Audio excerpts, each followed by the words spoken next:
Hello, everyone. Welcome to Grab It Novels, our first new episode in a few months.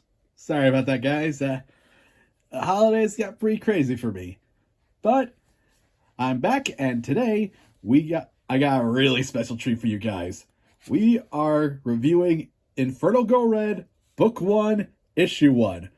And it's a brand new superhero comic from Image, and I gotta tell you, I have been really excited for this book. I kickstarted it when it all the way back in 2021, and I gotta say, the wait was worth it because this book is really goddamn cool, and you can actually pick it up at your local comic book store.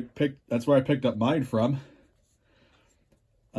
And there's a few things you might notice about this comic right off the bat. First off, well, aside from the fact that the cover and artwork is really gorgeous, and yes, that's the kind of artwork we got in the comic, as you'll see. But this book is pretty thick. It's about 56 pages long, and it's made out of some really good material. Yeah, in fact, let me actually show you a side-by-side comparison. Here.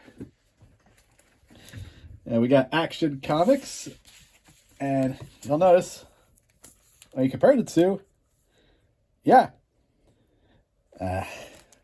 for only about $6, you got a lot of comic bang for your buck with this book. Okay. So, Inferno Go Red is, to get down to brass tacks, is part of this massive verse. Basically, if you've been paying attention to stuff like Radiant Black, The Dead Lucky, I'm pretty sure there's a new book coming out called Self-Made. And basically, if you don't know what Massiverse is, it's kind of an indie superhero universe that combines like relatable Marvel superheroics with tokusatsu flair, or stuff like Power Rangers, Super Sentai, Kamen Rider, Ultraman, stuff like that. I've been really into this concept. I've been following the Massiverse a bit. I kind of dropped off Radiant Black because the pacing of the book, while it's still a good book, it was a bit too slow for me. Dead Lucky's really good, but it's dealing with a lot of heavy subject matter, and I don't even think I've even read Rogue Sun yet. But if you want a new jumping on point for a new book, look, I do highly recommend Inferno Girl Red, and you don't have to have read any of the other Massiverse stuff. You just know that there is some connective, that these books are connected somehow, because last year there was this super massive one-shot where Inferno Go Red actually made her publishing debut. But let's get down to the comic itself. It's written by Matt Groom with artwork by Erica DeRusso. They're both the co-creators of this concept. And there's a name I want to highlight, Igor Monti. You'll see why. So the premise of Inferno Go Red is that our main character, Cassia Costa, which, yeah, classic Marvel alliteration, and she and her mom are moving to a new city. It's like a high-tech, super city. And while she's driving, her mom tells her when she encountered a superheroine called Inferno Girl Red. But as you can see, this Inferno Girl has kind of a different costume compared to the one on the cover. You'll see why in a bit.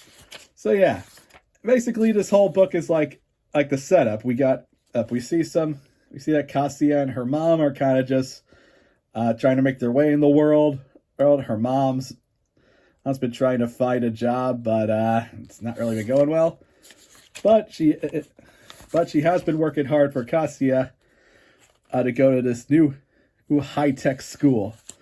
Well, and it's basically, we meet some of her classmates like Harriet, and our teacher. Her teacher is Dr. Janine Caro, and I got a theory about this Caro lady, but I'll get to it in a bit later in the video. Oh, there's some good dialogue flowing between the two. It feels really natural. Oh, and which it comes naturally to Matt Groom. I've been enjoying a lot of his work as he's been co-writing the Marvel Ultraman comic. So, yeah, that kind of charm he brings to the book translates to his own original comic too. But while Cassia is like turning in for the night, something happens to the city where it gets engulfed in like this weird magical energy and is isolated and inside a pocket universe or outer space or something. All we know is it's not on Earth anymore. Or there's like a force field now around the city, so it's kind of been closed off. Cassia gets a piece of weird jewelry attaches to Cassia's arm. So yeah, kind of like a lot of superhero origins and stuff. And of course, or some demons start appearing, and in order to save Cassia's mom tells her that she's going to need to do something and say a certain phrase, which shows that she knows a lot more about what's going on than would be believed. And of course, Cassia transforms into Inferno Girl Red, and I gotta tell you, I love this little sequence because this is classic Tokusatsu, with Cassia saying "Inferno Ignite," and she's even got a little tagline: "The burning hope, the burning light of hope in the dark, Inferno Girl Red." And yeah, that really does us feel like a classic Toku hero catchphrase, like Japanese Spider-Man calling himself the emissary of hell. Well, and yeah, by the way, you recall that I mentioned Igor Monty or Igor Morty? Well, looking at this comic, you could probably tell why. He's the colorist, and the coloring of this book is like the writing and artwork are really good in this book, but I gotta give special mention to the coloring. Like Inferno Girl Red herself is really damn vibrant, and she's got this cool cape scarf design. The scarf, we see that the scarves turn into wings. And I don't know why I like this detail where her sneakers are part of the costume too. I don't know, I just like that. However, at the end of the book, Cassia, she is of course a bit freaked out because yeah, there's a bunch of crazy stuff happening around her, and she kind of wants her. And even though she did just defeat a monster, she kind of doesn't want to deal with it. It just wants to get this bracelet off her. And yeah, there's basically yeah, I'll admit, this first issue one, it's a very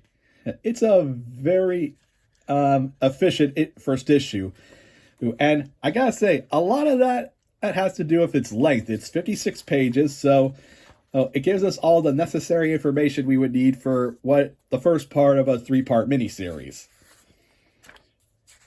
We know Cassia, from her personality, she seems like an overall nice girl, kind of average, but she does have an endearing personality. But as we can tell, she does have her limits. It's like having to suddenly, as anyone would when they have to suddenly deal with weird supernatural shadow monsters. And actually, this guy kind of looks like the Nowhere King from Pony World. Oh no, wait, Centaur World. That's what I meant to say.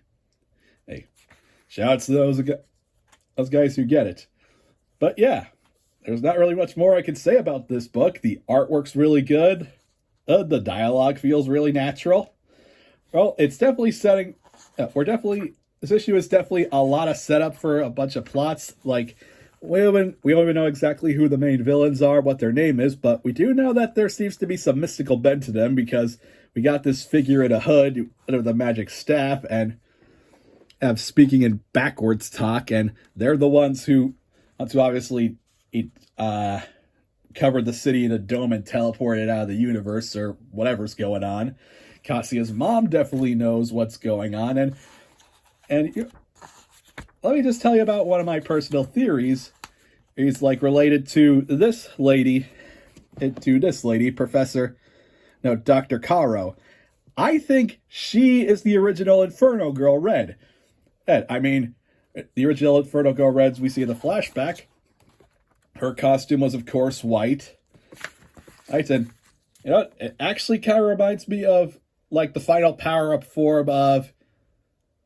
the name is escaping me right now. Q Ranger. Yeah. Yeah, her costume kind of reminds me of the final power-up form from Q-Rate that Q Ranger Red had in that Super Sentai show. But yeah, I'm thinking that Professor Caro, that Dr. Caro, was the original Inferno Girl Red, and that she and Kazuya's mom know each other. Possibly, maybe even romantically involved, because according to her Kazuya's mom's flashback, there was like some flirting involved. We'll see what happens. But yeah, if you guys have been so final verdict. If you guys haven't wanted to pick up a good indie comic with a bit of tokusatsu flair that you don't need like something outside of Marvel and DC that you can just pick up, read, be satisfied, and get excited for the next 2 issues, I highly recommend this book. It was a really fun read. It was well worth the wait from 2021 until January of 2023. You get a lot of bang for your buck. It's only $6, and $6 for 56 pages of a high quality comic with nice material, no advertisement, and then a really cool looking premise, entertaining premise. And one thing I forgot to mention, the back of this issue, it also comes with concept sketches. It is for Inferno Girl Red, some of the characters, and yeah, these are really cool. And we even see some of the revisions some of the characters went through. And a concept for how the Shadow Monster went, and what the layout of the school is, stuff like that. And in the next issue, it looks like we're gonna be getting, I think, a rival guy who also seems to have some kind of Toku power armor. So, yeah, back to business. Inferno Girl Red.